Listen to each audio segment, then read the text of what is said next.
जय श्री राम फ्रेंड्स। आज की वीडियो में हम देखेंगे रमा एकादशी की पूजा विधि। दिवाली आने वाली है। दिवाली से पहले रमा एकादशी आती है।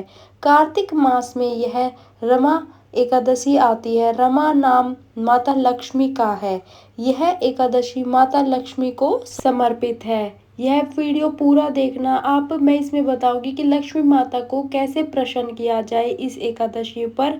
इस एकादशी का व्रत करने से घर में सुख शांति समृद्धि आती है। इसके साथ ही बताऊंगी कि रमा एकादशी 16 अक्टूबर को है या फिर 17 अक्टूबर को। फ्रेंड्स, अगर आप एकादशी व्रत नहीं कर सकते हैं तो आप सिंपल पूजा कर सकते हैं। सबसे पहले हमें विष्णु भगवान जी के लिए पीला आसन देना है। आप कैसे भी इसको डेकोरेट कर सकते हैं। मैंने इसको पूरा अच्छे से डेकोरेट कर लिया है, पीले रंग का वस्त्र बिछाकर और मालाएं लगाकर। अब अगर आपके पास विष्णु भगवान जी लक्ष्मी माता की फोटो है तो फोटो को विराजमान करेंगे। अगर आपके पास मूर्ति है तो आप मूर्ति को विराजमान कर लीजिए। मैंने काले तिल लिए। फ्रेंड्स, इस दिन चावल का प्रयोग नहीं कर सकते हैं, इसलिए मैंने तिल का यूज किया है। एकादशी पर चावल नहीं खाए जाते हैं और इसको पूजा पाठ में भी इस्तेमाल नहीं कर सकते, तो इसलिए काले तिल को हम रखकर विष्णु भगवान जी लक्ष्मी माता सभी भगवान को विराजमान करेंगे। अगर आपके पास लड्डू गोपाल जी हैं तो आप लड्डू गोपाल जी को भी जरूर से पूजा में बैठाएं। फिर भाव रूप में जल के छींटे लगाकर हम स्नान करा देंगे। अगर आपके पास विग्रह है तो आप पंचामृत स्नान कराएं। फ्रेंड्स, बहुत ही ज़्यादा शुभ होता है। विष्णु भगवान जी और लक्ष्मी का साथ में हमें पंचामृत से अगर स्नान कराते हैं तो बहुत ही ज़्यादा शुभ माना जाता है। फ्रेंड्स, फिर घी का दीपक जलाकर वस्त्र रूप में हम कलावा समर्पित कर देंगे।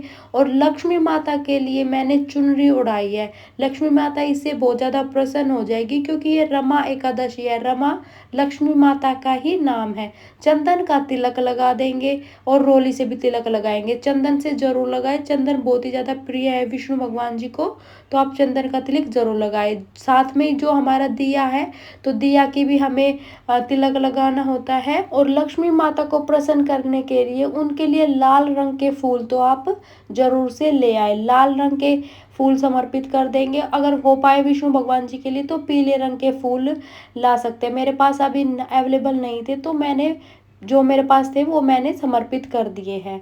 अब जनेऊ हो तो आप विष्णु भगवान जी को जनेऊ पहना भी सकते हैं और ऐसे रख भी सकते हैं।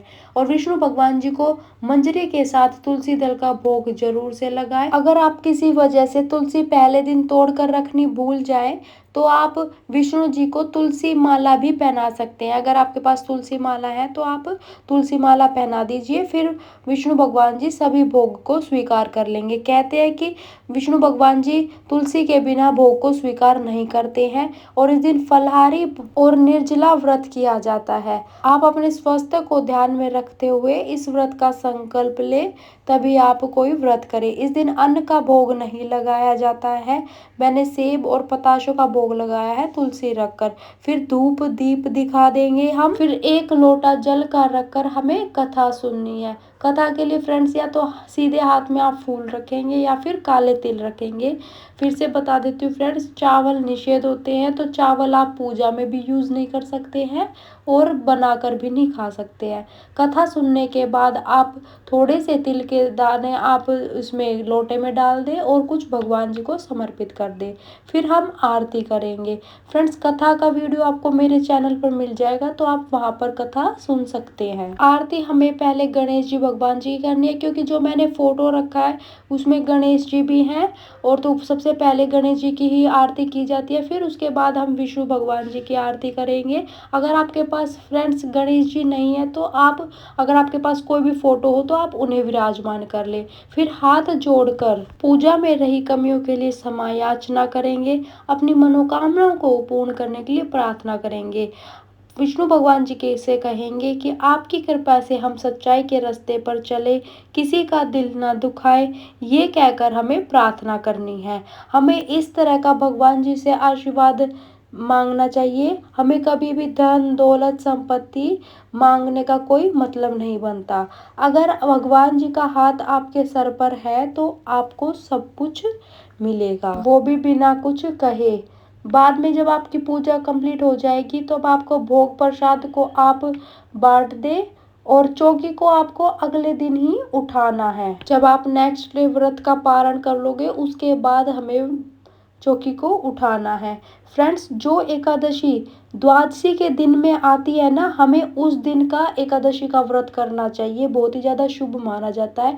जो दशमी में एकादशी आती है वो ज़्यादा शुभ नहीं होती है, जो द्वादशी में एकादशी आती है वो ज़्यादा शुभ होती है। तो कोशिश करें कि आप एकादशी का व्रत जो द्वादशी में पड़ता है तभी व्रत करें। रमा एकादशी व्रत 17 अक्टूबर 2025 को मनाई जाएगी, जो सुबह 10:35 तक शुरू होकर 18 अक्टूबर को सुबह 11:12 तक रहेगी। फ्रेंड्स, व्रत का पारण होगा 18 अक्टूबर को सुबह 6:23 से सुबह 8:40 तक है। द्वादशी तिथि का समापन है 18 अक्टूबर 2025 को दोपहर 12:18 तक है। फ्रेंड्स, अगर आपको वीडियो थोड़ा बहुत भी अच्छा लगा हो तो प्लीज़ वीडियो को लाइक ज़रूर करें और मेरे चैनल को सब्सक्राइब ज़रूर करें। मिलती हूँ आपको नेक्स्ट वीडियो के साथ, तब तक के लिए bye bye and take care friends.